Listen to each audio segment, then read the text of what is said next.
नमस्कार, मी API अशोक भापकर, कराड शहर police Thane.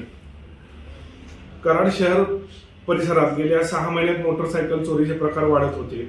त्या अनुषंगानं गुन्हे प्रकटीकरण शाखा कराड शहर पोलीस ठाणे यांचे एक पथक नेमून त्या पथकाच्या माध्यमातून 9 मोटरसायकल चोरीचे प्रकार उघडकीस आणलेले आहेत. यामध्ये 2 विधी संघर्ष बालक आणि 1 इसम यांच्यावरती कारवाई केली असून सदरची कारवाई ही मान्य पोलीस अधीक्षक श्री तुषार जोशी सर, मान्य अप्पर पोलीस अधीक्षक श्रीमती वैशाली कडूकर मॅडम, मान्य उपविभागीय पोलीस अधिकारी श्रीमती राजश्री पाटील मॅडम, तसेच आमचे वरिष्ठ पोलीस निरीक्षक श्री राजू तहसीलदार साहेब यांच्या मार्गदर्शनाखाली केलेली आहे.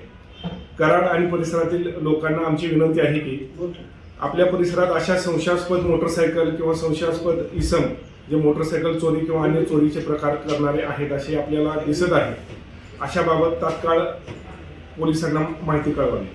तसेच केलेल्या कारवाईमध्ये कराड शहर गुन्हे प्रकटीकरण शाखेच्या सर्व अंमलदार आणि अधिकारी यांनी कामकाज केलेले आहे.